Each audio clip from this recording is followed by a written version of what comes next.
Good afternoon, everybody. Welcome once again to the Hand Sports Show. My name is Louis Tenor, and for the next little less than 2 hours, I'll be taking care of all the business at hand. Remember, the number is 512-543-4662. Number again, 512-543-4662. Hang on, I'll get your calls in a little while, but stay on the line, okay? Don't go anywhere. All right, good. Uh, don't forget to check out our other shows. Kevin Dixon from 6 to 8 Monday nights during football season, and Russell McGee, who will come on right after this show is over at 6 p.m., and I'll join him shortly after that. And whenever Betty comes back, that'll be great too. But she'll help us out from as much as she possibly can with us, and I appreciate that. All right, we got a lot to get through. We got a hot baseball game going on. Oh, don't forget, you can check us on YouTube as well. Just go to YouTube and type in the Enhanced Sports Show in its entirety. I said, and you'll hear the show. Um, you'll hear the show in its entirety. But wait till the show is over, okay? Thank you. All right. Well, we got a hot game going on right now. Game 5 of the division series in the American League. And right now, the the Guardians, up against the Detroit Tigers 7-3. The Tigers took an early lead, but after was hit by a pitch, the Guardians scored the first run and then went on a rampage with a grand salami by uh, Lance Thomas in I believe it was the sixth inning, and has to take control from there. And he also scored another run in the seventh. Let me check that to be sure of that. Yeah, Carpenter, who wasn't in the starting lineup, got the scoring going in the fifth. Brandon Sweeney scored. Ramirez was hit by a pitch. Jamirez scored. Fryer second, Quanta third, and then Thomas did the damage in the sixth inning. Oh, wait, let me bring my callers. Forgive me. Folks. Sorry, Mike, are you there? Virginia, whoever you are you there? Would you state your name, please?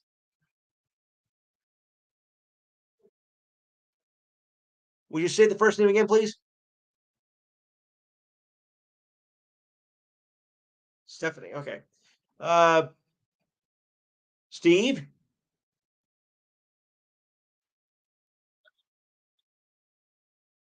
I'm gonna take a stab. This Dana. Welcome back. Welcome back. I was wondering where you. I was wondering where you disappeared to, but I'm glad you're here. All right. So to sum up the scoring and everything else here, as I just mentioned, and I'm sorry for the delay. I guess I got caught up in this game here. Come on, it's the playoffs, folks. It's October. You know, it'll happen. So anyway, then Rogers singled to right, scoring Torkelson and Meadows to third. In the seventh, Keith doubled to center and Green scored for the Tigers. And Thomas reached an infield single to second, scoring Kwan and Ramirez to second right now. And in the eighth, Rashino singled to center and Jamirez scored. And that's where we are right now in the bottom of the eighth with two outs, or maybe it's just ending. I think the scoring, I think the Pacer might be a little delayed. I think it's going to the top of the ninth. Nope, nope. Sorry, it's still bottom of the eighth. 7-3, two two out with two out and one on. Runner at first. And the winner of this series will go on to face my Yankees in the ALCS, which starts on Monday. Got that, Mike? Monday it starts. Exactly. I'll get that in a few seconds. You know, as much as I'm not a Met fan, I will give them credit. Having to get to where they are. They had to fight to get to this point. Being Atlanta, and then being in the wild card series, and then playing a fairly easy NLDS, and now they've got to this point going up against the Dodgers. Though I mean that's not going to be easy. I mean the Dodgers have some good hitters and everything, and the pitcher with Yamamoto. That's yeah. in a bit of a predicament, don't you think, Mike? There we go. Top of the ninth. Okay. Yeah. I mean, this is not gonna be an easy matchup, no matter who you get.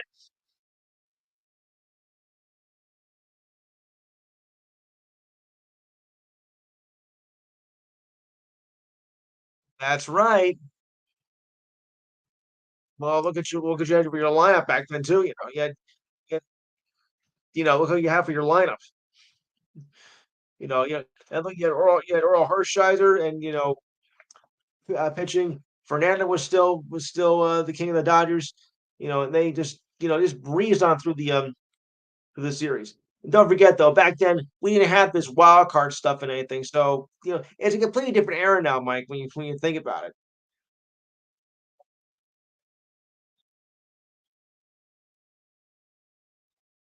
Yeah, but just because we won doesn't mean you're gonna get it.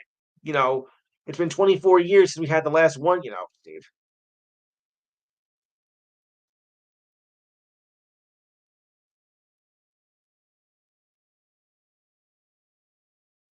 Right.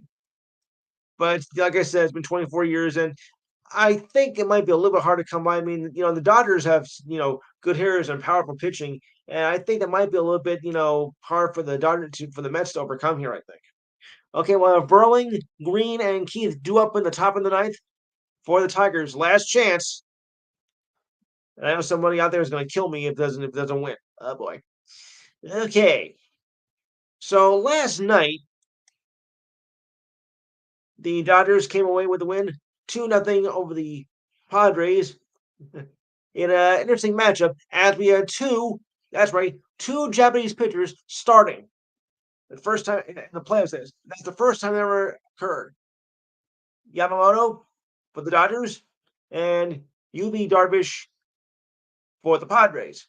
In what was expected to be a pitcher's duel, and pretty much it was. I mean, hey, you finished the game with 2.5 hours. For a playoff game, that's not bad.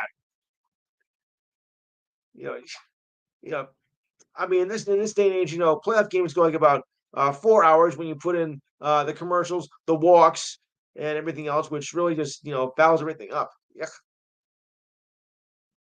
But it was a very well pitched, well fast paced game. And it only took two home runs, to get the game over with. So I'm gonna mhm, yeah, just give me a second here while I update everything on here. Yeah, so they won 2-0. Okay. Home runs from Kyle Hernandez and Tuskar Hernandez. I don't think they're related. Along with work on defense, beat the Padres in 5 games. The postseason roster went down to 3 members. Freddie Freeloader, that being Freeman,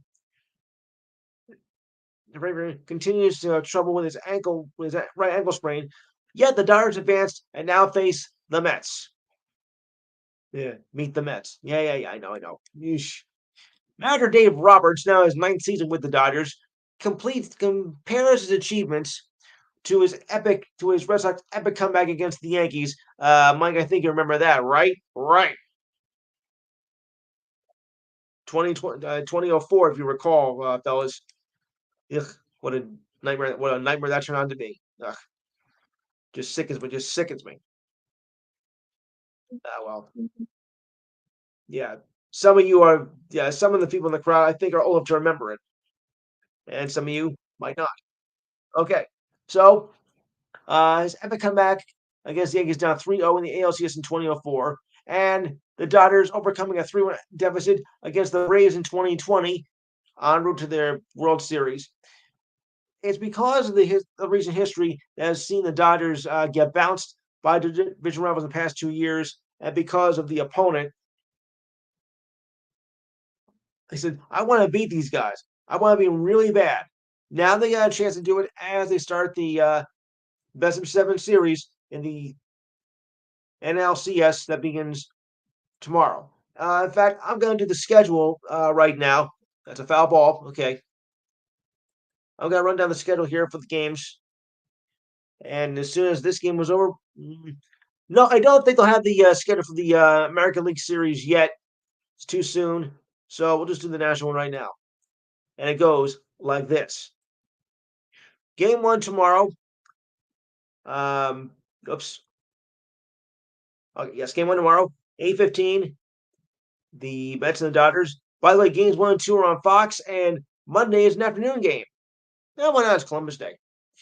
All right, game two is the Yankees is on Monday. I believe that Wednesday, Thursday, and Friday we play in New York, so Mike want to get ready for that.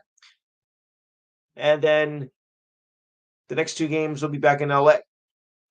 And as soon as we find out who's playing the Yankees, which we'll know about maybe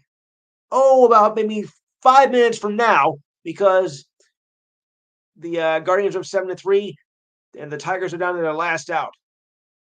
So I know I shouldn't. I know I shouldn't do this, but come on, it's a playoff, and they're going for a shot at the championship. So I'm just going to turn this up for a minute and catch the last out. And may forgive me if there's any background noise and if there's any trouble, but you live for moments like this stuff, folks. Strike one. By the way, Clase is pitching. Clase is pitching here, and Keith has one strike on him. Ball one.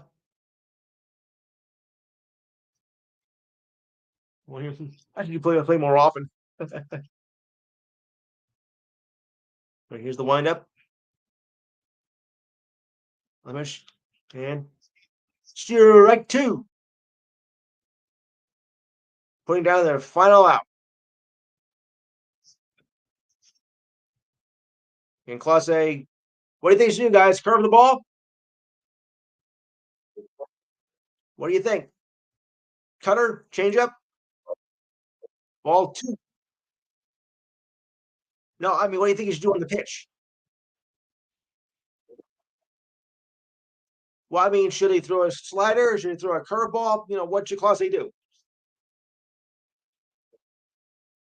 Yeah, I prefer the curveball at this point in the game. Bouncing. Here's guy and game over. That's it. Guardians will go on to the ALCS. There you have it, folks.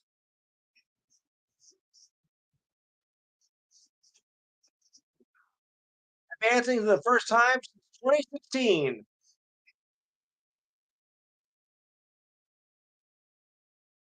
There you have, folks. So the Yankees will play the Guardians starting Monday.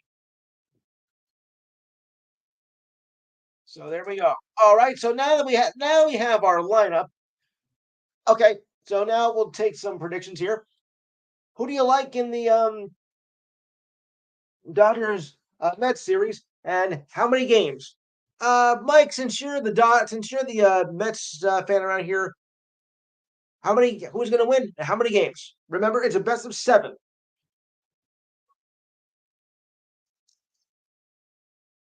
Game 6. All right, Steve.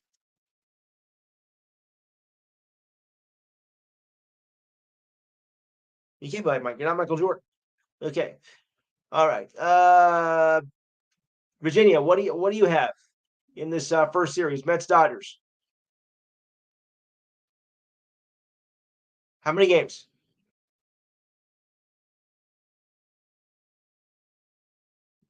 And Dana.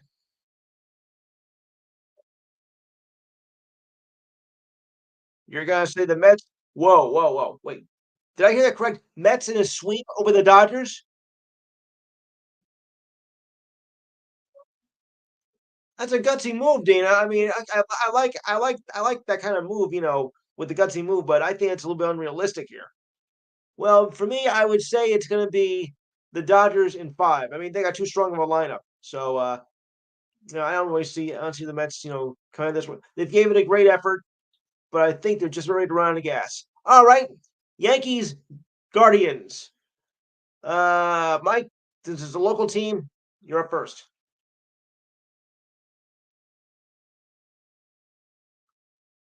Ah, okay. Steve?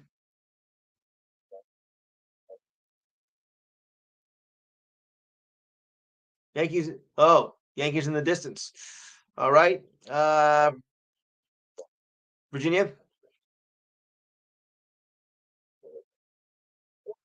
No, the other one from the Virginia area.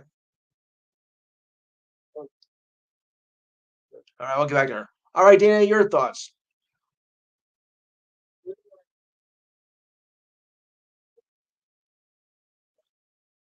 Well, no, no, the Yankees Guardians.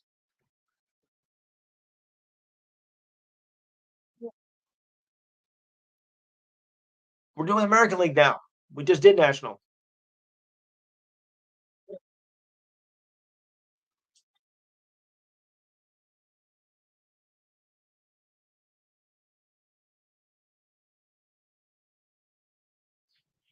Guardians are playing my Yankees. I like that. A sweep?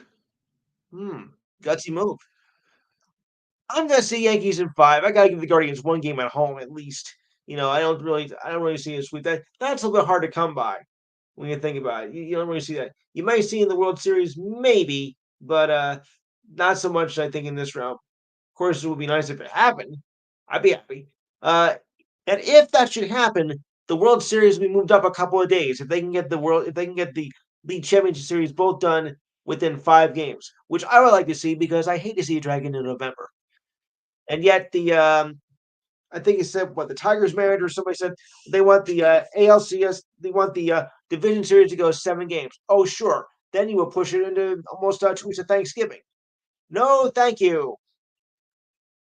You should just let the way things were before 1995. That's all I can say about that. Yeah, because before 1995, we didn't have this stuff. That's when the division series came in and got 3 out of 5, and then they wanted this wild card nonsense. You know, just to extend the season even more. You have to draw the line. You gotta draw the line somewhere, people. Next thing you know, they want to drag it right into the Super Bowl, which I hope doesn't come to that. But yeah. All right. So, do we have a schedule now, or are they not going to do it yet? Okay, we got the first two. Okay, we have the first 2 games though, or I should say one. The Mets. I mean, the Mets and Dodgers will play on Monday. That's an afternoon game, and the Guardians and Yankees over their series Monday night. We don't have the rest of the schedule. Ah, do we? Okay. Tuesday. Hold on. No. The Fox networks will have the National League Series, and TBS will have the Guardians and Yankees. TBS, Turner's outlet. Right. Uh, okay. Cleveland and Yankees will play game 2 on Tuesday. I'm glad they're starting this before 8 o'clock, folks, because I really hate those late games. So yes, Yom Kippur. Yes, yes, thank you. I didn't want to forget that. Yom Kippur. I hope everyone's been enjoying their holidays as well. All right. So Wednesday. Okay. So Wednesday, the Dodgers and yeah, that's right, you are. Okay. All right. We know. Okay. Wednesday, the Dodgers and Mets will play game 3. Yankees and Guardians have that day off. Thursday is the first of a doubleheader as the Dodgers and Mets will play game 4. Will play game 4, and the Yankees and Guardians will play game 3, and that moves out to Cleveland. Yuck. Friday on the 18th, again, Dodgers and Yankees will play as the Dodgers and Mets will play game 5 if needed, and the Yankees and Guardians will play game 4. Now, I don't have the time for everything. Steve, will you win it? Now, I don't have the times for anything up to past Wednesday. Everything has to be determined later, but these are the games that are in progress as we speak. Provided we don't get any rainouts, of course. And what about for games? Yeah, what about for next week? Oh yeah, Saturday game 5, the Yankees against the Guardians. Hopefully not. Sunday, Mets will play game 6 against the Dodgers. And Monday, the Mets will play the Dodgers for game 7. The Guardians will play the Yankees on game 6. And the following day, game 7. Okay, did you get all that, guys?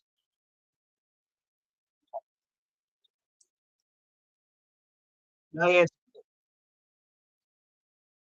yes. All right, Di, who do you like? Who do you like in both series? Okay, Diane, who do you like in both series? Who do you like in the Mets and the Mets and the Dodgers? I think you said Mets, right? All right. How many games though for the Mets against the Dodgers?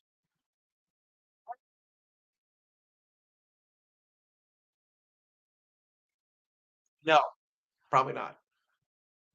Is it 5 for the Mets? All right. What about for the Yankees? Both 5. All right. In case you forget, it's a 7-game series, so just keep that in mind. All right. Good. Okay. So that takes care of that, and of course, the game just ended a few minutes ago. Oh, I got some news for your Bills here, Di, if you'll allow this. All right, 2 notes actually. Uh, Quarterback Josh Allen was correctly taken through the steps of concussion protocol in their Week 5 loss to the Texans. Sorry to hear that. According to a joint statement by the league and the Players Association, both the NFL and the Players Association have reviewed the reports from an unaffiliated consultant and booth spoilers, and those reports confirm the steps required by the concussion protocol were followed by an evaluation and clearance of quarterback Josh Allen in last Sunday's game. The protocol had been jointly developed by the administrated by the Players Association and the NFL. Under that program, both parties jointly identified, retained, and trained the unaffiliated neurotrauma consultants and boot spotters. In the fourth quarter of last week's game, Allen was tackled as he rolled to his right. He was grasped around his legs by Mario Edwards and Aziz Al Share approached up as Allen approached up high as Allen fell. His head bounced off the turf. That's gotta hurt. Allen left the game and was evaluated in the sideline medical tent before he was allowed to return after missing just 1 snap. Why'd you come back? I don't know. Instant concern was expressed on social media by viewers that Allen was not properly checked for a concussion protocol and should have not returned to the game. When you got a concussion like that, I don't think it was wise for you to return to the game at all.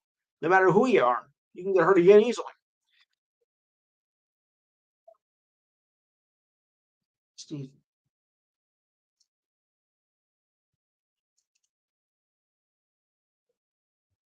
Yeah, I know. Hmm.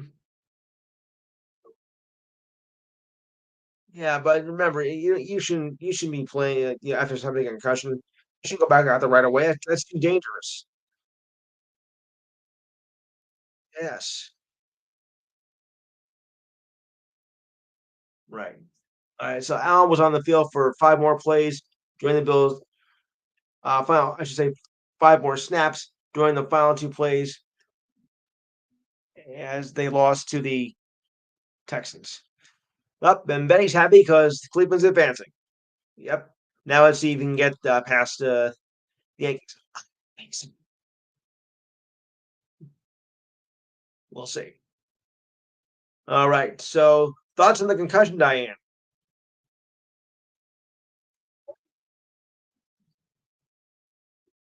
Uh-oh. I thought I heard it. All right. So Diane, your thoughts on the concussion to the quarterback?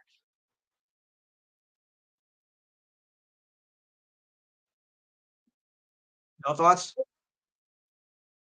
He I didn't say, but he's got to be up for quite a while. I mean, it could be a week, it could be 3 weeks. We can't say for sure.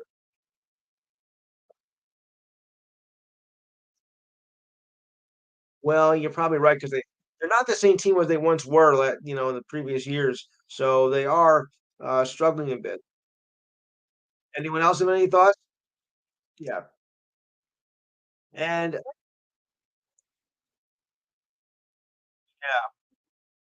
and also James Cook is questionable with the toe injury as they face the Jets on Monday night.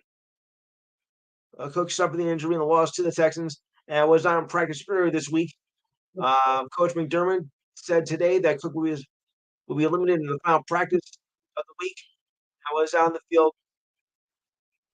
during the portion of practice that was wide open to the media. Wide receiver Kyle Shaker and defensive tackle Austin Johnson was out with an oblique, and cornerback Tyron Johnson will be limited and is also questionable. McDermott said Johnson has not played since he was in week one on the first drive of the game. All we all our practice during the portion was open to the media. McDermott said that wide receivers Chris Samuel, the toe injury, Malik Collins, the shoulder injury, will be ready to go for the game. This is kind of rare though for the Bills guys because the last time they lost three straight games was 6 years ago. So this is kind of like unfamiliar territory for the.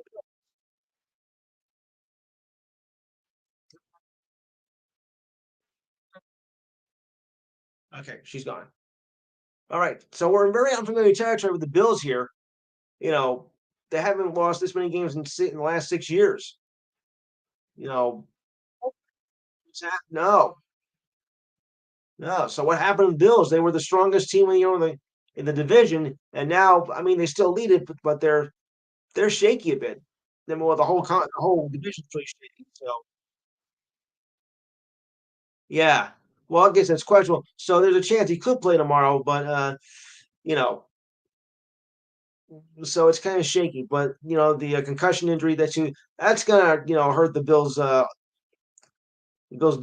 defense a lot too. So yeah, Steve, any thoughts?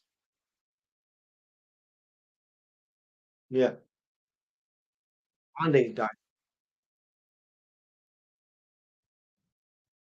You go on. I just said the Bills.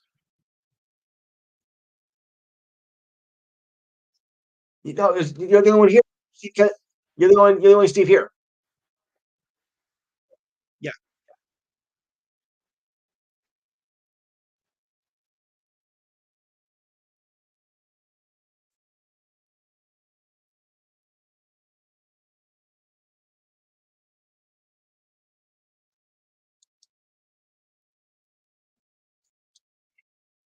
right. Exactly. Yes.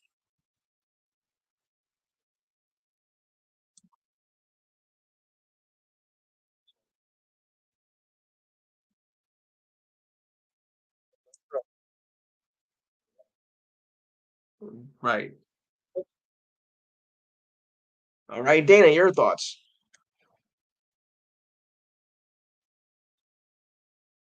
Right. Mike?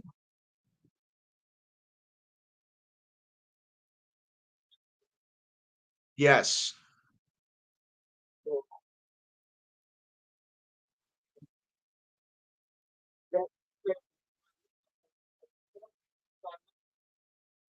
Okay, and how about you, Mike?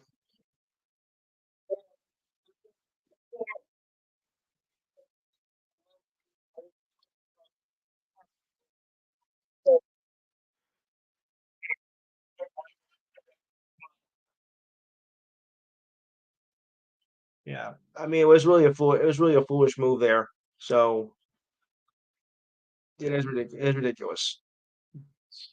All right. Now on to something that is not ridiculous, and I kind of expected it. I don't know about the rest of y'all, but the New York Jets fired Coach Robert Saleh back on Tuesday. I'm not surprised. Okay, I'm not.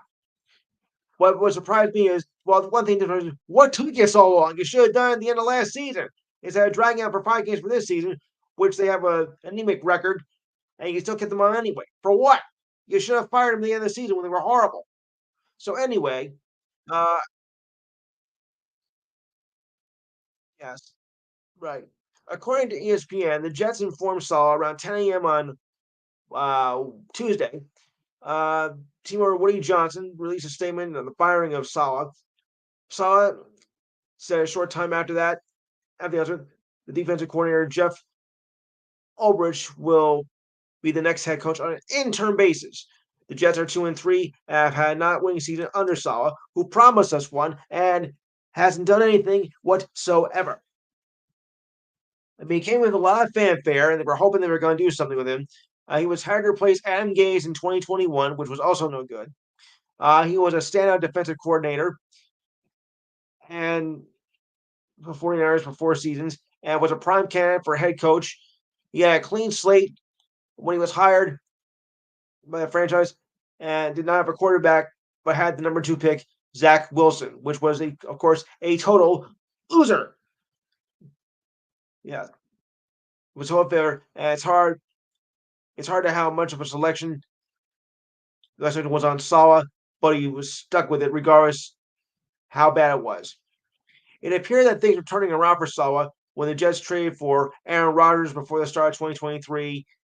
Even though at 39, he still had some gas left in the tank and wanted to use it in New York. Of course, in the aftermath of that, we know what happened because he tore his Achilles after just 4 plays in the first game of the season, and the Jets went downhill after that. Salah would have to use Wilson as the backup starting quarterback, which was a disaster. Now in 2024, I'm waiting to see what Salah is going to do with a serious quarterback. The Jets only gave him 5 games with Rodgers to show it off. And of course, it did not happen. At the end of his run, 56 games in 3 seasons, Salah ended up a miserable 20-36. Considering the adversity he had dealt with, you have to wonder how Salah had even fared, would have fared if one thing had gone his way. If he had a league average, if he had a league average quarterback instead of Wilson when he began with the Jets, how different they would be today. I think if they didn't have him, I think they would have done better, of course. The answer is still unknown for a reason. Well, they haven't bad enough. So, I mean, Wilson, was a hyped up quarterback. He was number 2 selected, and that didn't do anything either whatsoever. Hey, Jimmy, what do you think of your opinion that Salah got the axe?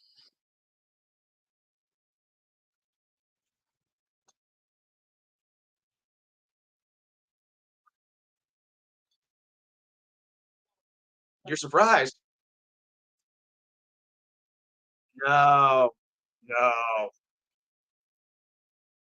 no. I wouldn't. I wouldn't. The only thing that surprised me, Jimmy, the only thing that surprised me is that they kept him for the first 5 weeks.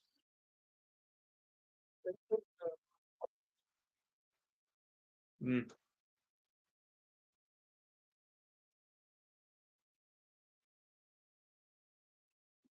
yeah, I mean, you used, yeah, you know, you used Rodgers. I think I heard. Then you had Wilson, and then 3 others, and each one got worse than the other.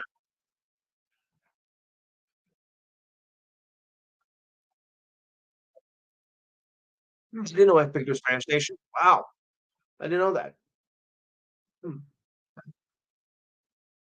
yeah.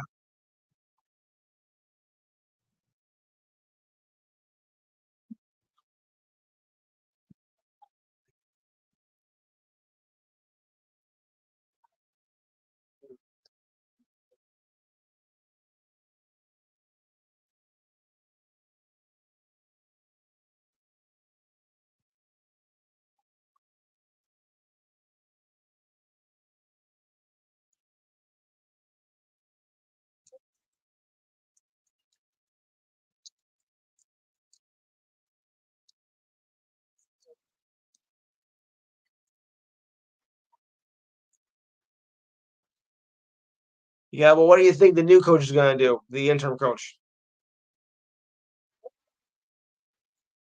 I was afraid to say that.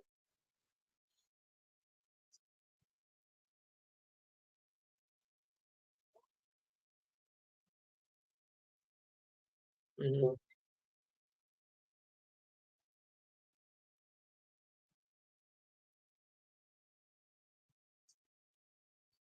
Oh,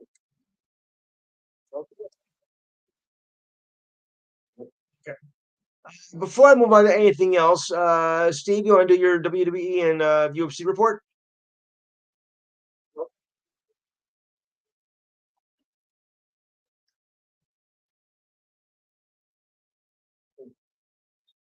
I'll take it. I'll take it.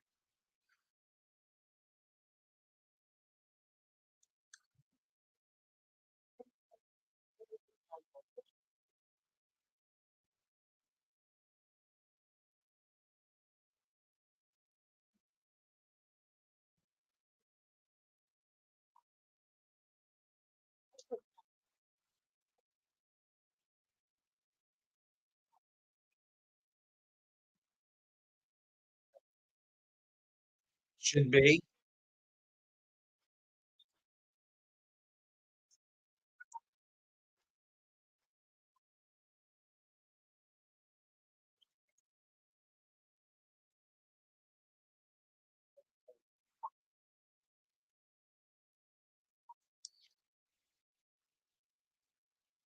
Mhm. All right. Diane, you can do your trivia if you want.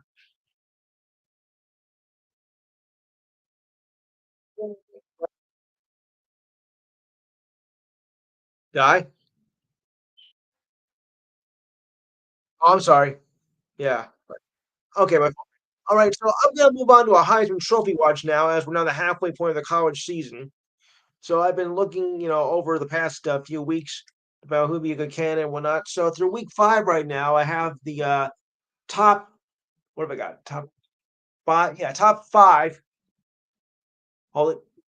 Yeah, top 5 candidates for who might be the potential winner here. Okay, so first spot we have from Boise State running back Ashton uh, Genty. Genty, he knows. Through week 5, he has 186 rushing yards, 14.3 yards per carry, and 3 touchdowns. Overall stats: 1,031 rushing yards. Steve, wait, 1,031 rushing yards, 10.9 yards per carry. I'll call it 11 yards, will you? And 16 rushing touchdowns. Not bad. Number 2, Cam Ward, the quarterback for Alabama. Not bad here. 35 and 53 for 437 passing yards, 2 to 1 touchdowns, 2 to 1 touchdown interception ratio, 15 rushing yards and 1 touchdown. Overall, uh, 2,219 passing yards, 10.4 yards on average, 69.2 yard completion rate, 161 rushing yards, and 3 touchdowns. Not bad. Travis Hunter, a double threat. He's a wide receiver and defensive back for Colorado. Um, week 5 stats not available for some reason or another. I don't know why. 845 rushing yards, 13 rushing touchdowns, and 10.3 yards per carry. Not bad. Fourth, Cade Kubalik from Clemson, the quarterback from Clemson. 19 of 33 for 235 rushing yards, 2 touchdowns, interception ratio, and 62 rushing yards. 14 to 2 touchdown interception ratio, 219 passing yards, 8.5 yards per carry, 64.3% completion rate, 168 rushing yards, and 4 touchdowns. And last but not least, another one from Alabama, Jalen Milrow. That sounds like a kind of candidate. 18 for 24, 310 passing yards, 1 touchdown, 1 touchdown interception ratio, 1 rushing touchdown. Overall, 11 to 2 rushing touchdown interception ratio, 1,274 passing yards, 11.7 yards on average, a 73.4% completion rate, 283 rushing yards, and 9 touchdowns. Oh boy, 9 touchdowns. All right. Before I do anything, Steve, what happened to Alabama last week? I mean, here we are. They're playing against a schlub team known as Vanderbilt, which is a horrible football program, and yet they beat them 40-35. What happened?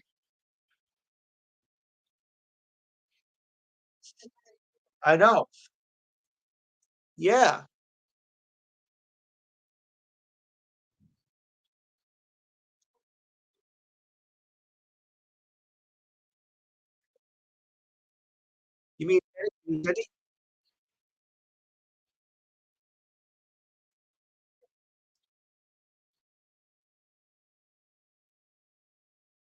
Right?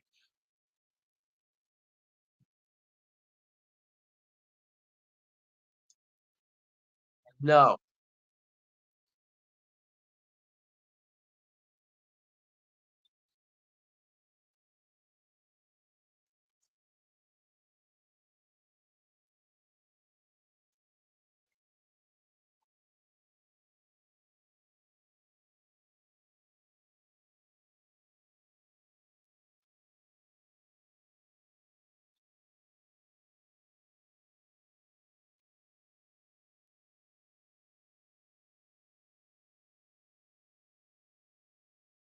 Yeah.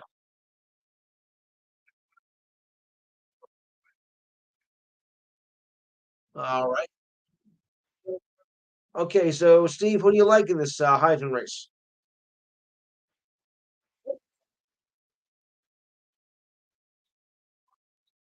All right, Mike. Which one? There's two of them. There's Milrow and Ward. All right, Dana.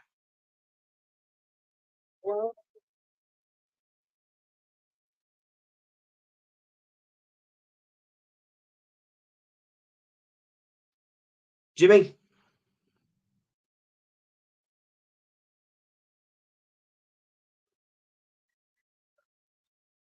Right.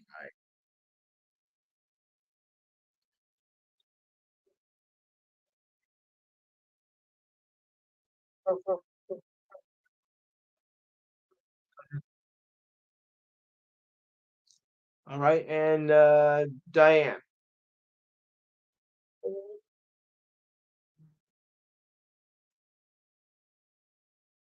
and Dana left.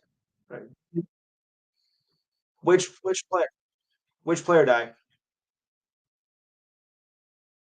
Which player? Hmm. All right. I kind of like Ward.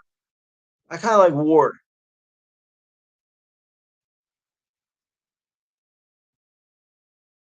Oh, you mean Hunter, Travis Hunter? Okay. I like Ward from Alabama. Do it now. Okay.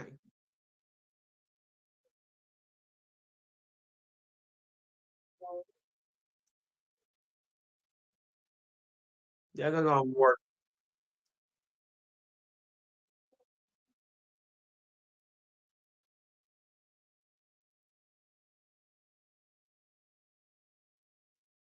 You're out automatically. You're automatically out of the game and suspended for the next one.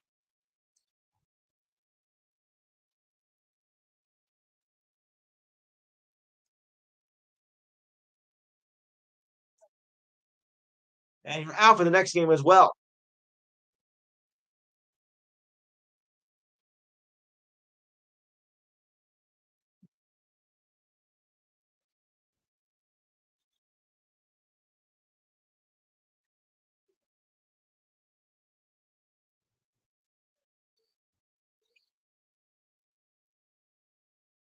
I think it was Ivory Coast.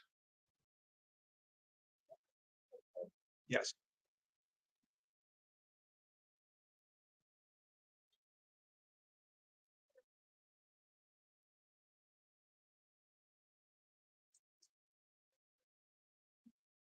Right.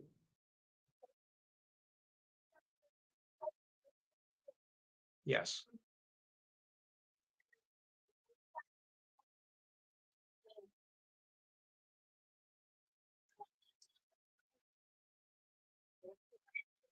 Yeah. 1990. The first time since like 1954 or 52, right? Yeah, 54 since they got in that. Yeah, that was all right. As you know, you know we've had a lot of tragedy over the past week with Hurricane Milton, and did a lot of damage to the Florida areas, some part. so much more than others. Well, and I think, of course, the Lightning Panthers game. That game was going to be made up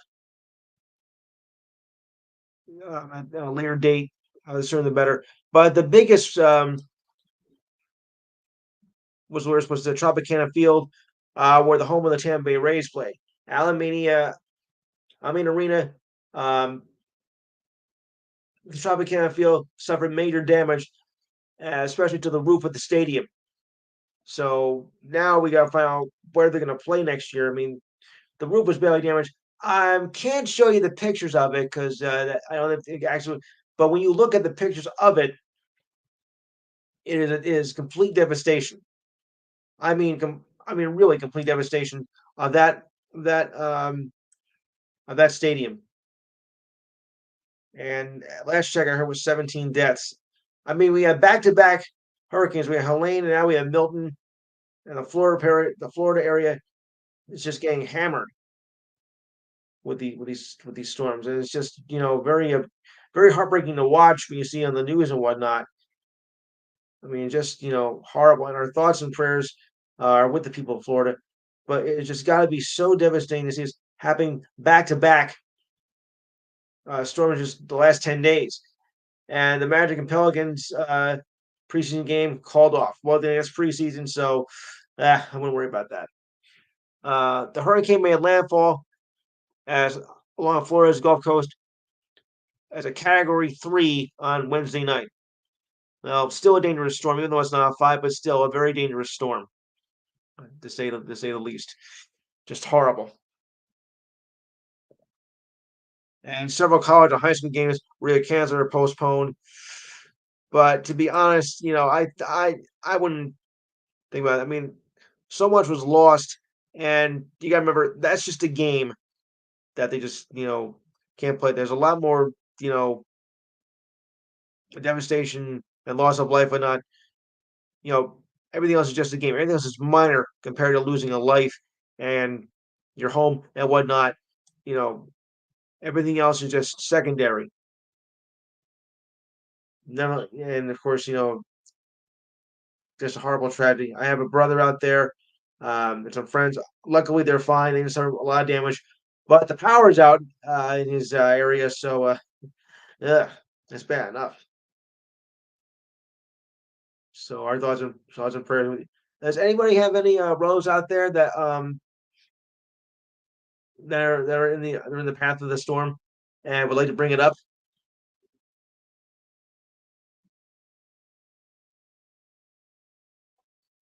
Yeah,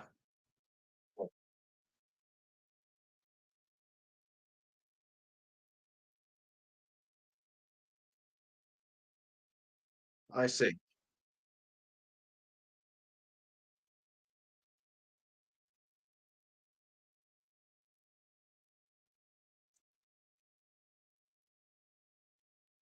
Right.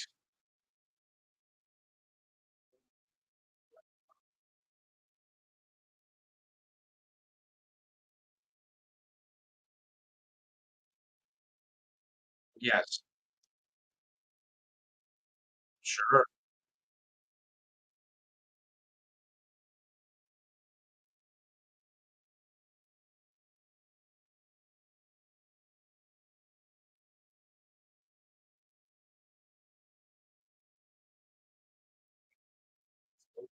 Right.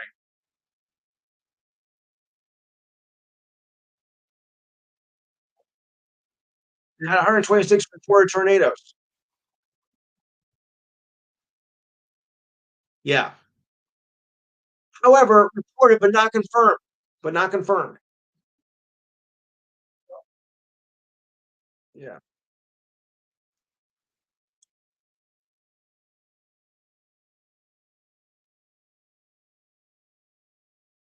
Yes. Sad part.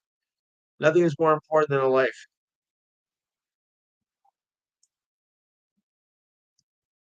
Nothing is more important than losing a than your life. Yeah. I wish I could I don't have the pictures on me, but I would think if when you saw the devastation, I don't think we want to see it.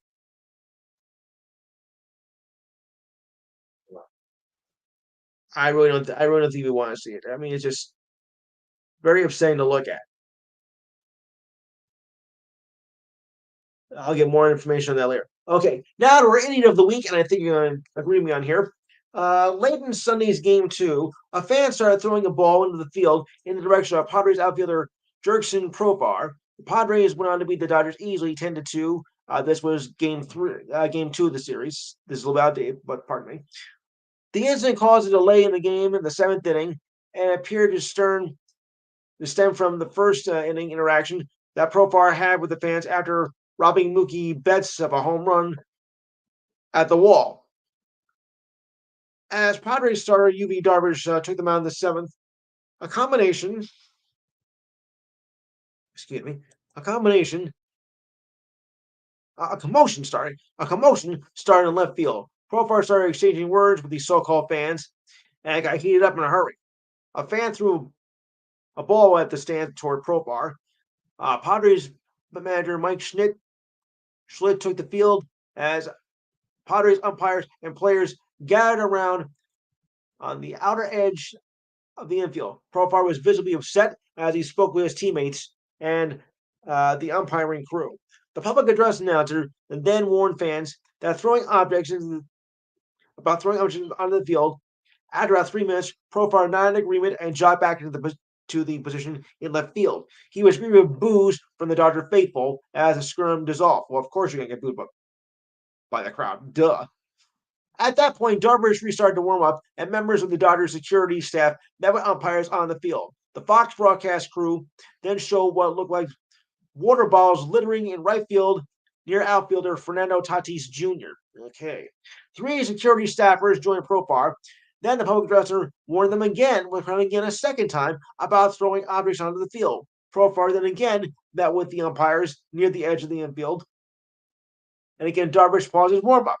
After a 10-minute delay, play finally resumed with the first pitch of the inning, and security staffers mained the outfield wall. Fox reported that Schlitt was concerned that his players were in danger, and they sure enough were.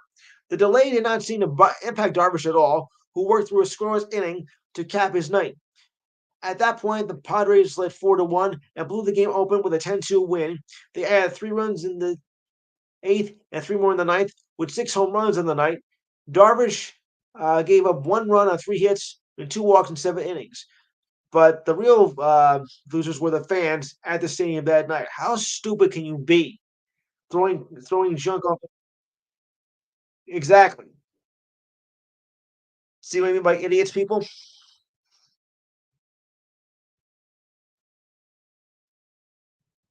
Well, we were talking about the so-called fans who threw a bunch of you pardon the expression, crapola onto the field at the stadium during the Dodgers Padres.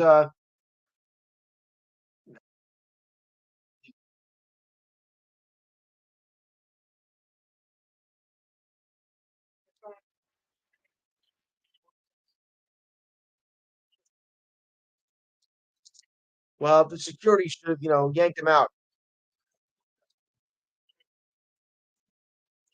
Yes, yeah, just despicable. There you are, Dan.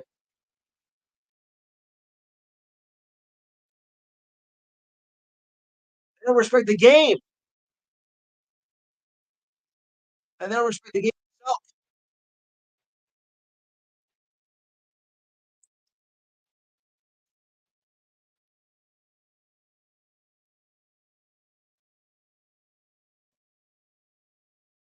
Yeah, no, it shouldn't, not at all. You know, you go there to enjoy a game, and this happens. I mean, really. Yeah. Mm, that's what I want to know. Well,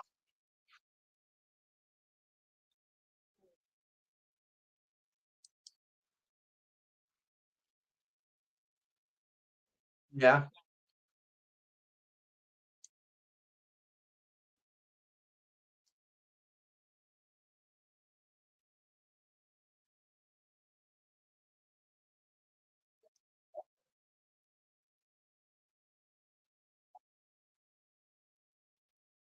Mhm.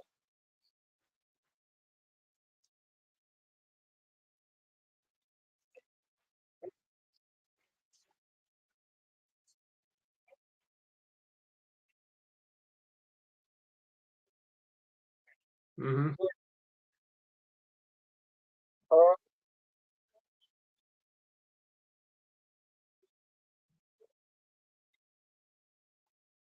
right, Steve, I gotta move on.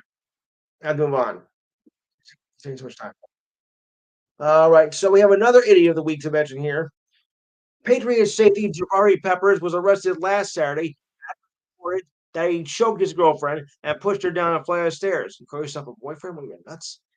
According to a police, because he's an idiot. That's why.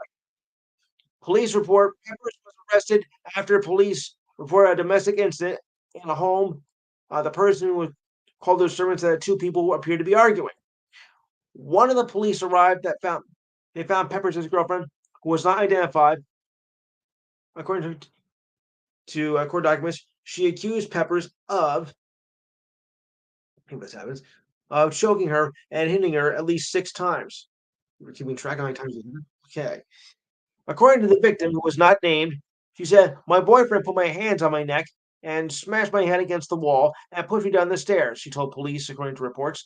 The report said she was treated by EMS workers at the scene for injuries to her head and neck. What a jerk. After the arrest, Peppers was charged with assault and battery, strangulation, and possession of a Class B substance, and all around being an idiot. According to the news report, the substance appeared to be, get this, cocaine, of course. He was released on $25 bail and pleaded not guilty after appearing in court on Monday. You pleaded not guilty? Ah, please. You're guilty as charged. What what an idiot. Blame it on himself, really. The Patriots released a statement.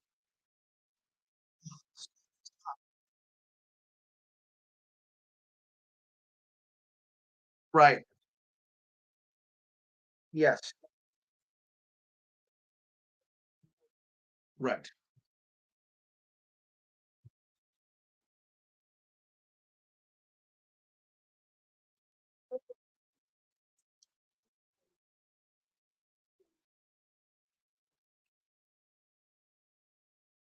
Yes, they are.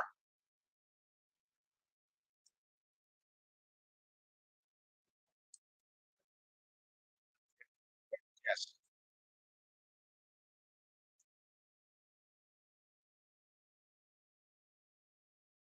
Right.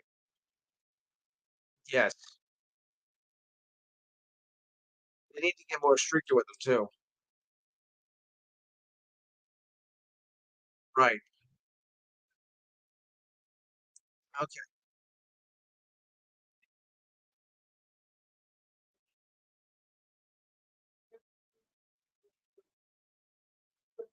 Exactly. No, nobody should be, you know, you're not above the law because you're an athlete, okay? You're not above the law. You have to apply for the same as everybody else. And domestic violence is wrong. That's what I'm saying. But they're not. It's a shame. I mean, it's a shame too because these kids go up to them, and this is what happens. All right. So should we do our college and pro football predictions now? Yeah. All right. No big ones on Tuesday or Wednesday. So let's see here we got for okay. We'll start with Thursday. Friday rather. All right. Number three, Oregon versus Purdue. Steve, Mike, Dana, Diane, and Jimmy. Oregon it is. Right. I wonder what everybody else is. All right. Number 14, BYU versus Oklahoma State. Steve,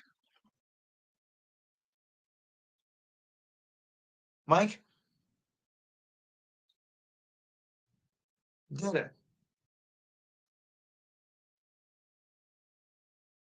I like that. Diane and Jimmy.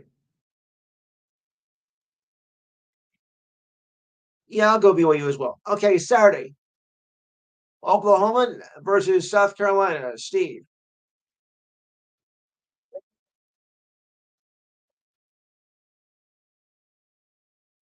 So what's your answer? All right, Mike, Dana, South Carolina. Okay. Diane and Jimmy. I'm going with Oklahoma. All right, Missouri or Missouri or Missouri, there we want to put it, against Auburn. Steve,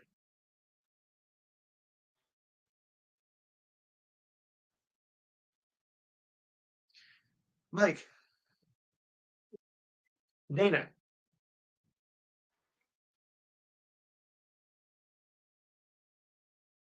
Okay. Oh, I get this show. Right. Diane, Jimmy, Missouri it is. Okay. I get it. Missouri, the show me state. Right, right. Okay. Miami, Louisville. Jimmy, just for laughs, of course. Steve, Mike, Diane, and Dana. Miami it is. Sorry I put you on the spot, Jimmy, but I couldn't resist it. All right. Clemson, Clemson versus Virginia. Steve, Mike, Dana, Diane,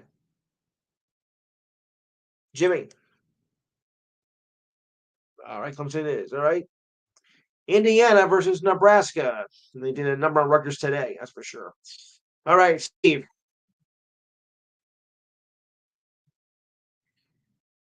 Mike, Dana, Diane, and Jimmy. Call me crazy, but I think I see Nebraska winning this one. I'm going with an upset. All right. Oh, good one here, guys. Listen to this one. Number 7, Alabama versus number 8, Tennessee, who also had a big upset also upset last week as well. What was upsets last week in college football? All right, Steve, what do you got here? Mike, Diane, Jimmy. I'm going Tennessee. All right. Notre Dame. All right, Dana, what do you got? Right. All right, number 11, Notre Dame versus Georgia Tech. Steve,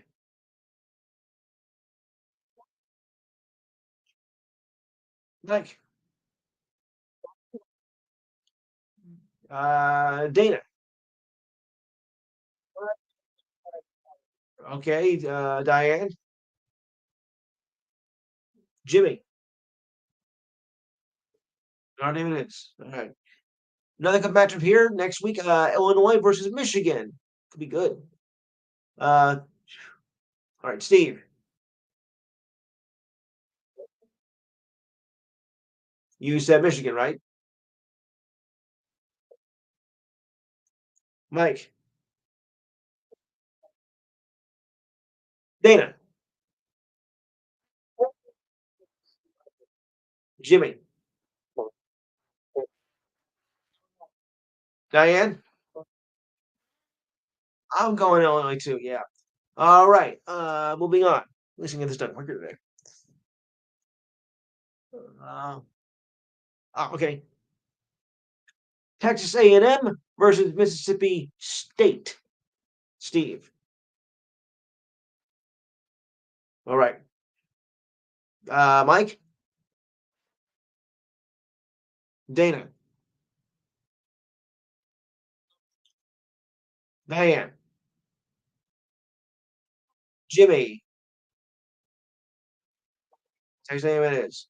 LSU, Arkansas. Steve. Mike. Dana. Diane. And Jimmy. LSU is. Okay, another good one here next week, guys. Primetime game. Texas, Georgia. Oh boy, it's really good. Steve. Mike. Dana. Diane. Jimmy. I'm going Texas. Iowa State, UCF. Steve.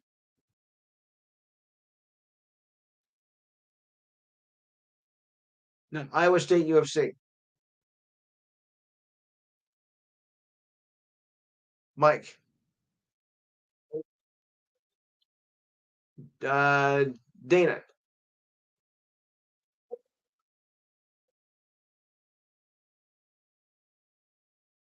All right, Diane. And Jimmy. And Central Florida. Kansas State, West Virginia. Steve. Jimmy.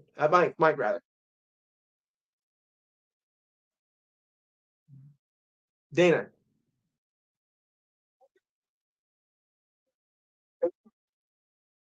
Diane. And Jimmy. West Virginia it is. All right. SMU versus Stanford. They're playing Notre Dame right now. Steve.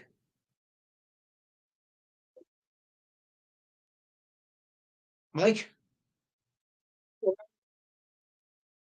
Wow. Okay, Dana. Diane. And Jimmy. SMU it is. Utah versus TCU. Steve.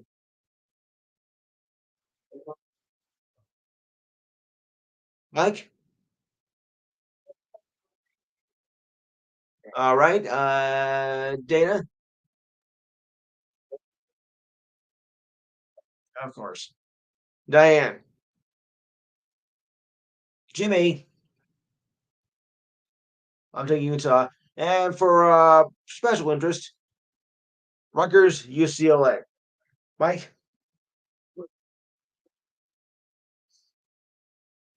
Diane. Jimmy. Steve. Dana. I gotta go UCLA here. After today's loss to Nebraska, which I was not surprised at, I would not be surprised to lose this game too. Ugh, just horrible.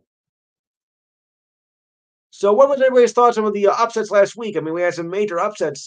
Tennessee losing as well. I mean, something was in the water last week with the college teams. I mean, really, four of the what was yeah, what about five of the top 10 teams lost? Yeah,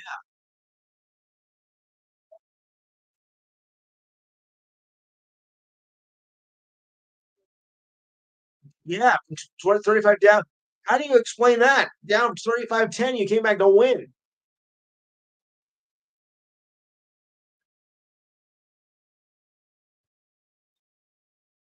You did. Yeah,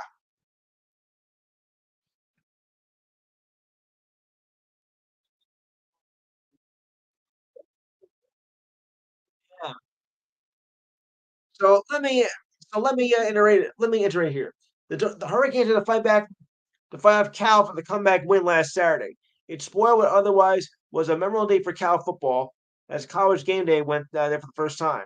The Hurricanes came back down from 25 down in a late night thriller. And like you said, Jimmy, you stayed up for it. And the sellout crowd went into a frenzy when like Cal was headed to an easy victory. Instead, Miami improved to a 6-0 lead and did it the hard way. Miami quarterback Cam Ward threw a game-winning pass to Elijah Arreo with 26 yards to go. It was a big day for Ward, who boasted his Heisman Trophy hopes with 437 yards passing and 2 touchdown passes with 1 interception. He also ran for a score as well. Most of the production came in the final 20 seconds of the game as Ward and the rest of the Bears looked lifeless through the first 2/3 of the game. No kidding. Ward only 109 yards passing in the first half and started the second half with an interception on an ill-advised toss uh, across his body. Cal's Noel Williams snatched it out of the air and ran back 40 yards for a touchdown and went up 20-10 at that point. Naturally, you think easy, right? Right. Not so fast.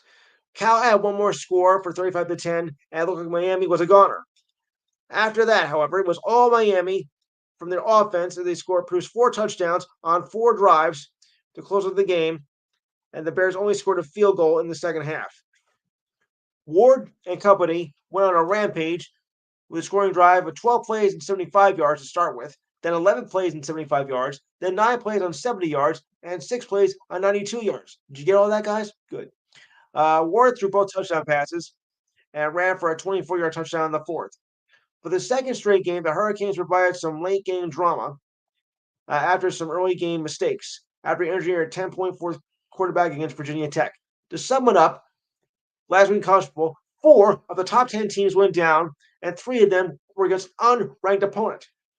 With the biggest upset, Vanderbilt upsetting number 1 Alabama, and Hugh Jackson said, "Whoa, Nelly, we got upset here with the Crimson Tide." Oh no, sorry, I had to do it. Vanderbilt beating Alabama, of course, was another big one. Arkansas pulled off a huge win against Tennessee, and they did out their star running back and quarterback. Arkansas pulled a comeback thanks to a 11-yard touchdown run by Malachi with 90 seconds to go, as Arkansas was draining out the clock to score as late as possible. Tennessee appeared to let Singleton walk into the end zone, and then Singleton, as a run, came out to Braylon Russell, powered Arkansas on the ground. Russell was filling in for quarterback Quentin Jackson, who left the game in the second half.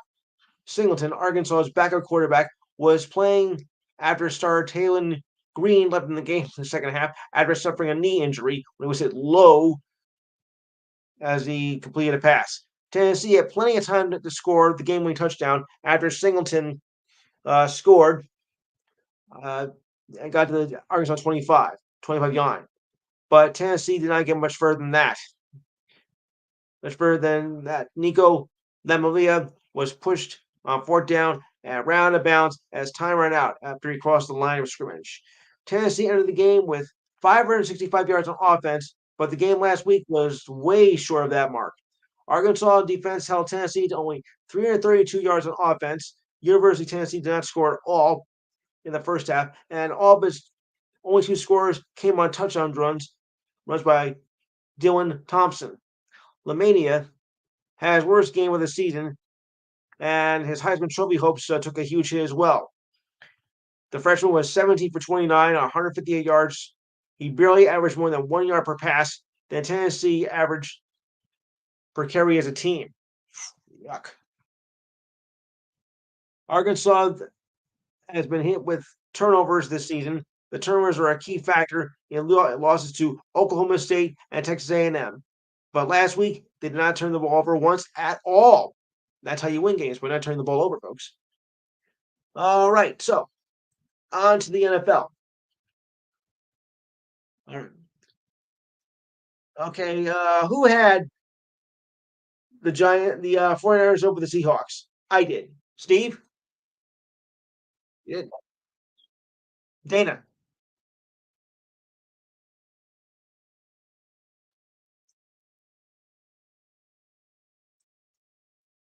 All right. Mike, who'd you have? Diane, who did you have?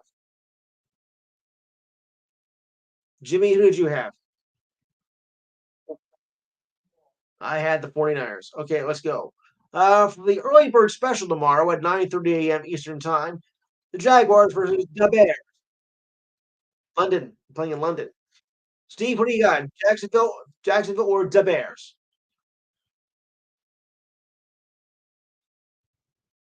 Mike, uh, Dana, Diane, Jimmy. I'm going with the Bears myself. Cardinals, Packers, Steve, Mike, uh, Dana.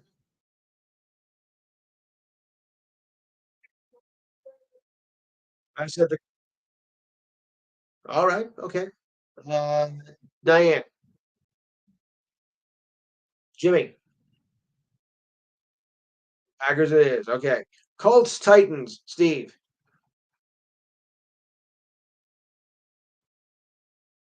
Mike. Okay. Dana,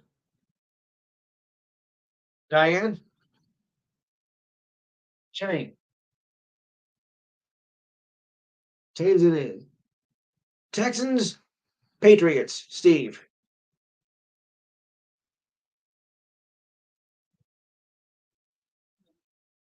All right, Mike, Dana, Diane, and Jimmy. I'm gonna go with the Texans. Bucks Saints. By the way, the game has been moved to New Orleans due to the damage of the hurricane. So that is now, and they've been there all week. So well, they left early, I should say. They usually like the Bucks. They usually leave on Thursday. They left, I think, on Monday night. So just so they wouldn't get caught in the storm. All right. So Steve, Bucks Saints. Dana,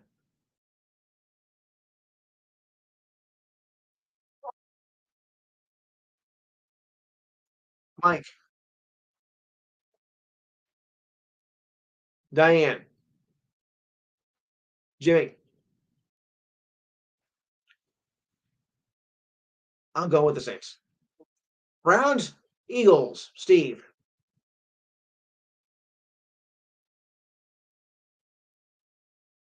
Okay. Mike, of course. Jimmy, should we do first? Of course. Diane. Did I get everybody or no? I got you two. Oh, I did.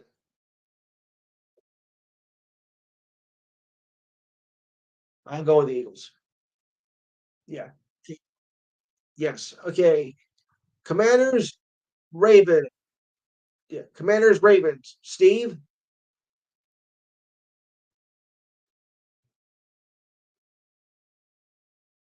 All right. Steve. All right. Dana. Okay, but I had to get Steve first. Mike, Diane, Jimmy. I'm going with I'm going with the Ravens. Chargers, Broncos. Steve. All right. Mike.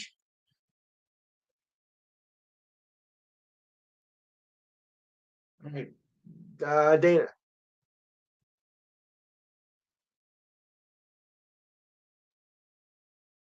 Of course. Diane. Jimmy. Broncos it is. Steelers, Raiders. Steve. Mike, Dana, Diane, Jimmy. Steelers it is. Okay. Lions, Cowboys, Steve. I think he said Lions. Okay. Mike, Dana,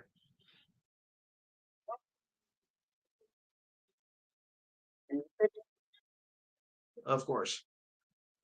Diane,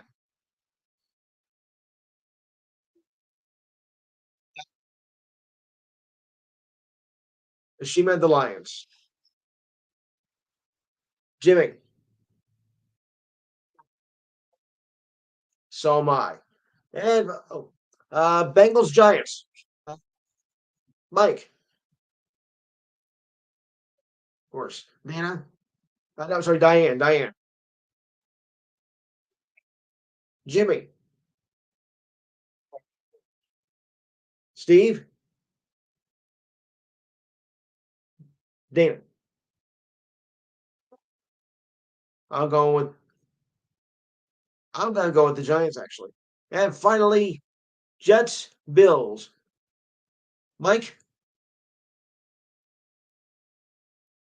Diane, Jimmy. Of course, it's one every crowd. Mike, Steve, and Dana. All right, but I'm going with the Jets anyway. Let's see what the new interim coach does. I'm gonna go with the Jets.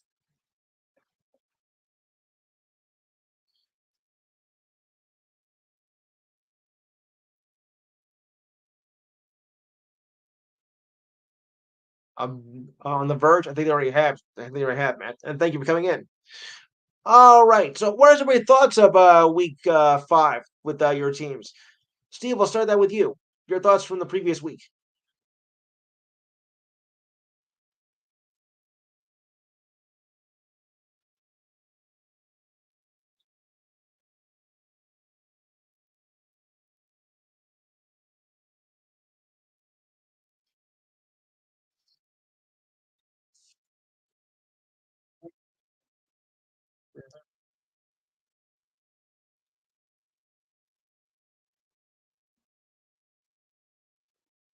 Right.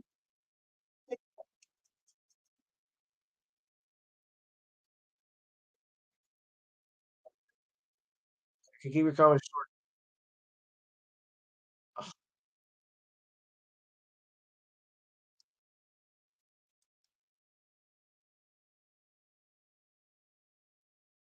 right. Okay. All right. Mike, your thoughts on week 5?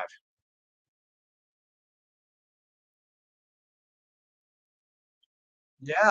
Great comeback win. Right. Dana, your thoughts on your team?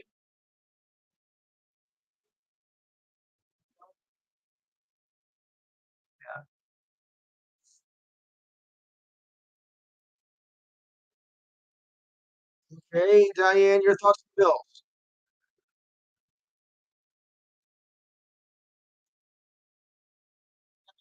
Diane, your thoughts on the Bills. I don't know, suffering, but they do need work. Matt, your thoughts on the Browns?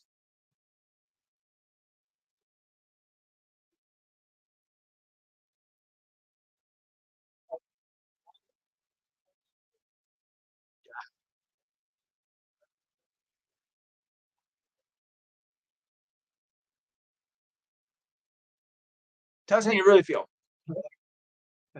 Jimmy, your thoughts on the Eagles.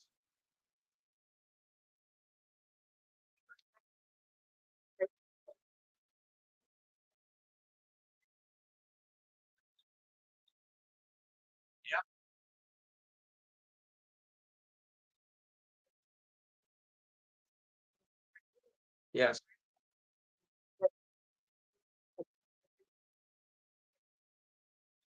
Right.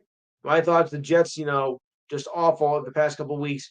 I'm hoping that the new interim coach is gonna maybe, get can salvage a few wins here. Because Salah did a horrible job, and I knew he wasn't gonna get anywhere. So as disappointing as it was, I was not surprised at all by the firing. And the Giants, they look great. They were sluggish in the first half of the game, but they came back and pulled off an amazing comeback and off of a blocked field goal to win it. So how about that? Yeah. Okay, so let's see here. The first week of hockey began this past week, the first full week. Um, sorry, sorry to tell you that the Devils are not going to go undefeated the whole way. So I'm sorry to mention about that. But after Thursday's loss, and it was a big loss as well, but you can't win them all. Um, yeah. Sharks center Mikhail Salabrini, the top overall pick in this year's draft, is under evaluation for a lower body injury as he missed practice yesterday. Yowza. Head coach Ryan Warpski said he did not know if he'd be available for today's game against the Ducks. Because he was being evaluated, Salabrini was dealing with a lower body injury during training camp and preseason. Warpski did not provide any additional comments as they are really not available at this point. Salabrini made history in his first game by scoring a goal and an assist in a loss to the Blues on Thursday. The goal came in the 7-minute mark when he tried to pass from the right circle from teammate William Eklund in the slot. The puck deflected off Blue defenseman Matt Kessel's leg and went past the goaltender Joe Hoffer. It was the second fastest goal scored by a number one draft pick. Only Mario Lemieux did that at 2:59 in his first game for the Penguins a long, long time ago. He added his first assist to Tyler Toffee at the 17-14 minute mark in the first period. Okay, good start, but what a rotten way to have your rookie season with an injury. But I'm sure he's going to be okay. All right. The Boozer brothers, Cameron and Caden, are following the same path as dear old dad, who took their father took the national title. The twin sons of former NBA Carlos Boozer announced on social media yesterday they've made their commitments to Duke under Coach John Scher. Cameron is the number 2 pick of the 2025 recruiting class in the 24/7 composite rankings and have been approached by NBA scouts for years as a future top 5 pick. Brother Caden, a point guard, is also a top 25 in his class and could enter the draft lottery in 2026. Or, to put in the words of Chris Berman, he could go all the way. I mean, that's football. Okay, sorry. Interestingly enough, the brothers Interesting enough, the brothers are from Miami, but chose Duke. Well, like father like son, right? Right. Carlos played on Duke from 1999 to 2002 under Coach K, scoring 1,500 points. They lost that final to UConn in a thrilling game as Duke missed a three-pointer to tie it up. Thank you. But won in 2001, and Boozer went on for a 13-year career with 4 NBA different teams. No, he never won an NBA title. Yes. We got our first hat trick of the year in hockey.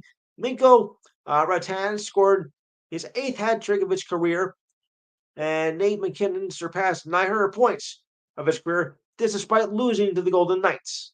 The Avalanche, that is. Ratan is fourth in franchise history behind some pretty big names here: Michael Goulet, Joe Sakic, and Peter Stastny. I actually worked with his cousin for many years. His trio of goals is the first of the season. It happened for the 6th time in franchise history, dating back to the days when they were known as the Quebec Nordiques. How many of you guys remember they were Quebec? I do. hmm At the end of the day, milestones do not matter if the game resulted in a loss. I agree. The we now we now call them the Colorado Avalanche. Yes. The Avalanche will regroup for the next game. I feel like every time we get close to them, right away they almost score right back at us a couple of times. One goal on next shift, and it's a 2-goal game. Rattan told the media after the game, definitely we got a good look at it, and everyone needs to be better. We need to clear up this mess for sure. Alexander Gorgiev gave up 5 goals and 16 shots with 2 periods, and was replaced by Justice Andyman, who gave up 2 goals, which the loss was not only on goaltending, as the mistakes made throughout the lineup. The frustration came from the momentum shifts throughout the game. The Avalanche scored first, but the Knights scored 3 goals to take a 3-1 lead. Rattan scored his second goal of the game to get within 1, but Zach Whitecloud scored to make it a 2-goal lead at 14-11. And in the second, Casey Ministat scored with less than 2.5 minutes to play in this second quarter period to pull back within 1. But then Victor Olofsson got one past Gorgiev in the last 30 seconds to make it now 5-3. Whitecloud, you're named after a piece of bathroom tissue? Okay. Rattan scored the third goal to bring the Avalanche within a goal, but defensive mistakes cost them the game, as they scored 2 goals, including an empty net in the third. Yeah. But it's only 1 game right now, so I'm not too worried about it. Just starting the season. But does anybody have any thoughts on the first few games, the first week? Diane, you got behind your Devils so far, 2-1, but that loss Thursday was kind of bad taste in your mouth. Yeah. Rangers look good on Wednesday night, so I gotta be happy with that. Rangers look good on Wednesday night. Steve, is the Big O gonna break the record this year?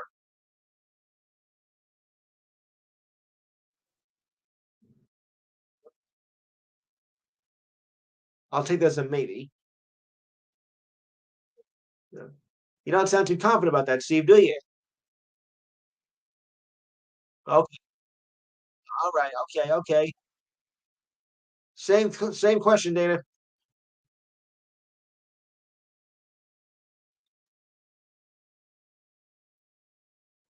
No, I would say no as well. The thing is, do you think he's gonna make it to 3 years? I mean, I think he's gonna be at the end of his career with them. I think the end of next season. So I don't know. He's starting to weaken a bit. So I'm really skeptic about that.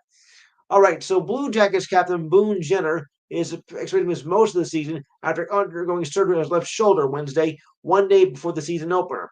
What a break. The top line forward injured his shoulder in last Friday's preseason game against the Canucks. He went for surgery at the Stedman Clinic in Vail, Colorado. General Manager Don Waddle is hoping that he'll return before the end of the season, but that's highly unlikely. Jenner has been team captain since 2021-2022. He is the Blue Jackets' all-time leader in games played. He's played 13 goals and points. Last season, he had 22 goals and 13 assists, finishing second. The Blue Jays began their season on Thursday against the Wild. I said began, not begun.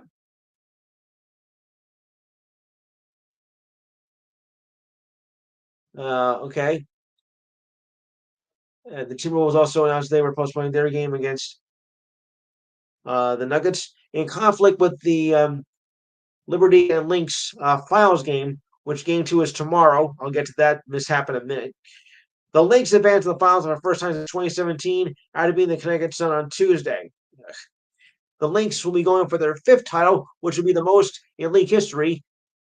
As Lord seed, the Lynx will host games 3 and 4, best of 5 series. The Lynx won game 1 on Thursday after a few mishaps.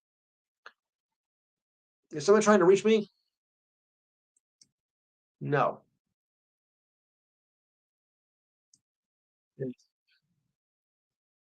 The Magic, of course, the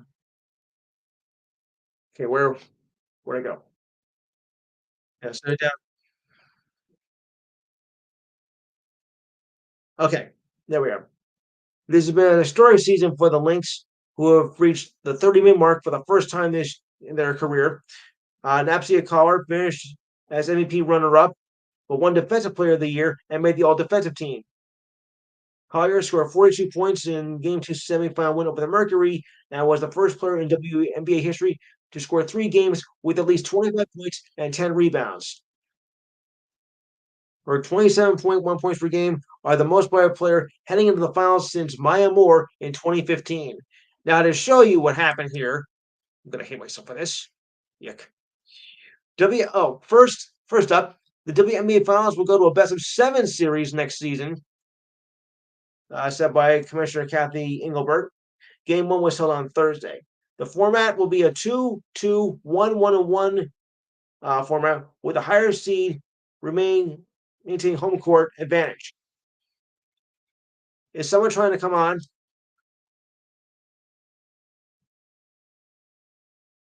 Dana, Dana, are you trying to say something? Dana, I'm here. All right, let me do a check here. All right, Mike. All right, Steve. Okay, Jimmy and Matthew. Everything's fine, Dana. Okay, right, but you checked me on that already. All right. So in addition, okay, this will give fans a championship format that fans are used to seeing in other sports. I remember it was the best 2 out of 3 back in the early days of the league. I do remember that. In addition, the first round, which will be a best of 3, will be 1-1-1. This will ensure that all playoff teams will get a home game. This will be a boon to teams such as Indiana Fever, who sold out nearly all of their home games behind the one and only Caitlin Clark, but had to go on the road for the playoffs. The WNBA will increase to 44 games next season. That's the most they've ever played. The league has no international competition next year with the Olympics or World Cup, Engelbert said. We all want to grow the game globally, which is why most of what we are doing is expanding our season on the back end, a nod to the increased playoff games. The WNBA is expected to next season to expand to Golden State and Toronto and Portland in 2026. Engelbert says she wants the league to grow by 16 teams in 2028. Anybody have thoughts on WNBA going to 7 games next year and 16 by 2028? Do we see this happening anyway? Mhm. Well, 16 by 2028. I think only a 14 by next year, so it's a little bit of a way off. But it's good to see that the game was improving. It's true. It's good to see that the league is growing. I mean, it's come a long way since it started 25 years ago, when almost nobody was paying attention to it whatsoever. Even though you had stars like Lisa Leslie, Rebecca Lobo, and quite a few others. Rebecca was good. Shortly before the Liberty will be playing against Minnesota in the finals, Sabrina Eskinen said, "I don't see a trophy in the locker room." Well, duh, you haven't won it yet. Sheesh. While that may be true, now it gets hard to handle it. It's hard to get it. After an early first quarter against Minnesota with an 18-point lead, the Liberty choked, ended up losing 95-93 in overtime. Now Minnesota leads 1-0 and have our backs against the wall. Oh, great. Napsy Carr hit the game winner on a tough fadeaway with 8.1 seconds to go. In overtime, Brianna Stewart missed a layup at the buzzer. Thanks a lot. Courtney Williams led the Lynx with 23 points, Kayla McBride at 22, and Collier at 21 points, 8 rebounds, 6 blocks, and a partridge in the pantry. Jonquel Jones led all scorers with 24 points to go at 10 rebounds despite losing. The Lynx, who had only one day off to travel to New York since they eliminated the Sun on Tuesday, said they could not focus on how far behind they were or how tired they were. We have been in this position before. Just stay strong, said Collier in an on the court interview after the game. As for how tired we might be, you can't think about that when you're playing a final. That's true. You can't think about that when you're doing a final. You have to stay focused on the game, even though like the odds are against you and you're running on empty because you just played the night before and have to go travel halfway across the country and be there. but you gotta stay in the zone, as the expression is. And Minnesota did towards the end. They were sluggish in the beginning, which I kind of expected. I kind of expected maybe the Liberty to blow everybody out and it'd be an easy win, which looked like it. But too many turnovers and everything else that happened in the game, and the Liberty came away with a loss. Now our backs against the wall. Game 2 is tomorrow. Best of 5 series, guys. Can Liberty bounce back from this from these mistakes? Can they win game 2?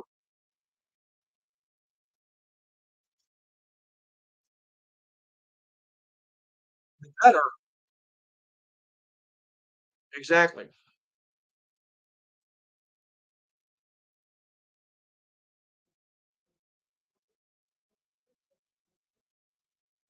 It certainly does.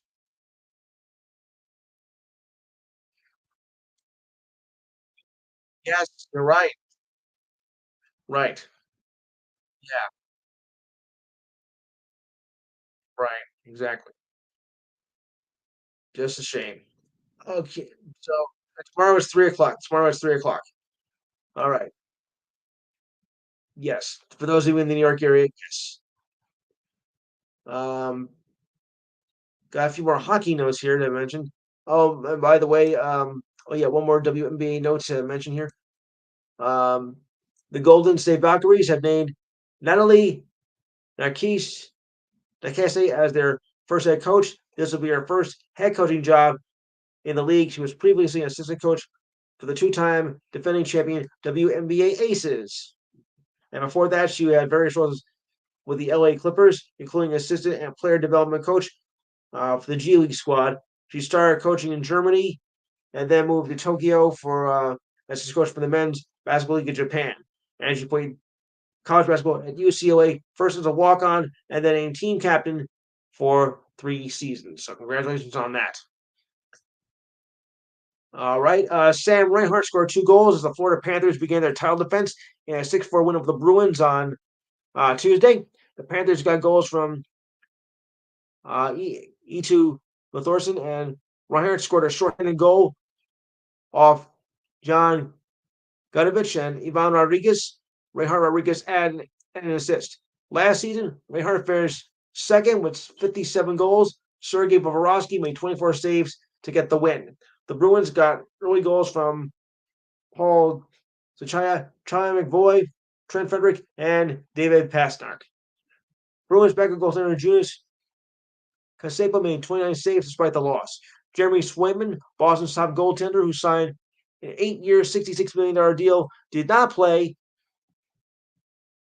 uh, as he was not in game shape. That's what the report says. I don't know if I believe that or not, but that's how they call it.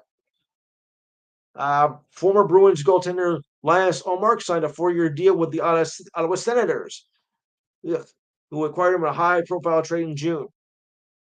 He had one more year of his contract, which carries an average annual value of $5 million. His new contract that begins next season carries an average annual value of $8.25 million, the same cap hit as was for Bruins teammate Jeremy Swayman. Hmm. When it rains, it pours, folks. When it rains, it pours.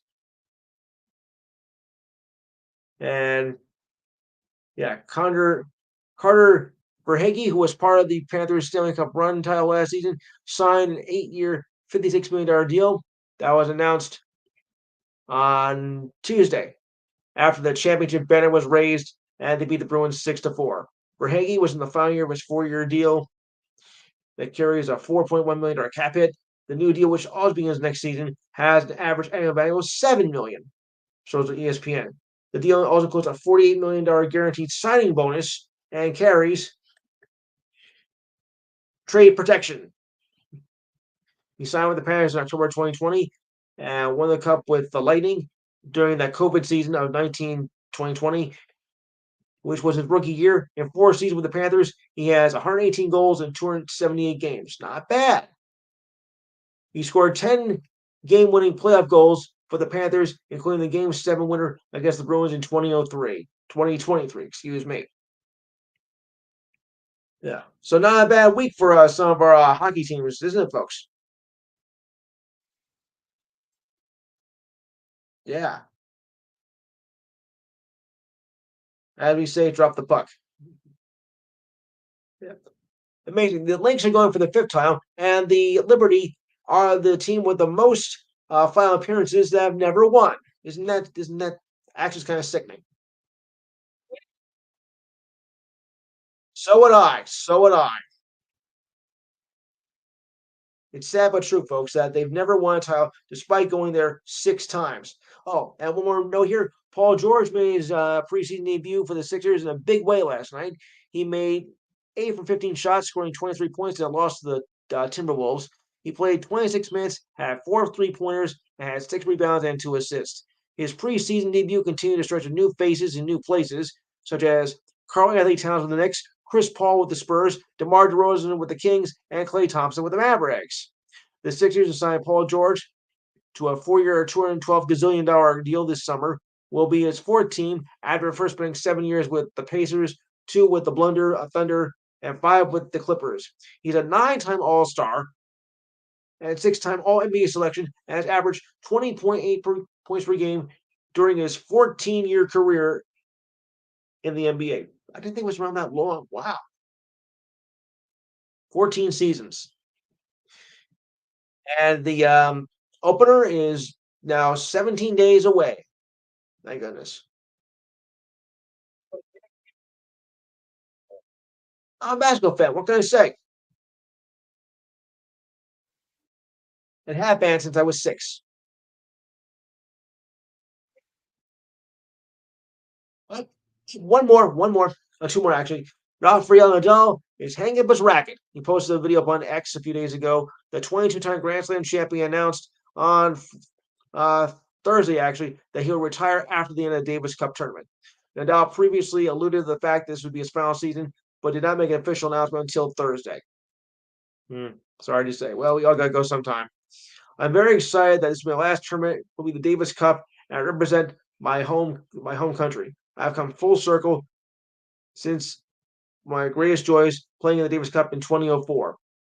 Nadal had been dealing with injuries in recent years. He missed all of 2023 with a hip injury, and then he suffered another injury with a small muscle tear in his hip, though not in the same spot, but underwent surgery. Back in June, he announced he was skipping Wimbledon to prepare for the Olympics. The Spanish star won 2 titles, most recently in 2010. He won gold in 2008 with the singles and doubles in 2016. Of his 22 major titles, 14 are with the French Open. And Danny Green, who won 3 titles, uh, won titles with 3 different teams, also retired. He shot 40% from 3-point range in 15 seasons with 6 different teams. Green won with the Spurs, Lakers, and Raptors. Green said in his podcast it was time to move on away from the game, and it is at peace with the decision. He played 832 games with 709 starts in the regular season, played for the Cavaliers, Spurs, Raptors, Lakers, Grizzlies, and Sixers. In postseason play, he made 159 starts in 169 games. I don't think we got time to do the this week in sports history. I apologize for that, but the clock on the wall says it's time to split, so that's exactly what I'm going to do. Um, hope, hopefully, we'll get a bigger crowd next week. But I thank all of you for coming in. Next week we'll recap the WNBA finals. I think we might have a look at who might be in the World Series, maybe. So I'll just tune in for that, and of course more with NBA, NHL, and of course college and pro football. So on that note, I gotta make room for Brasol, who's coming up in about 4 minutes. So on that note, have a good weekend. Take away Brasol. Good night, folks.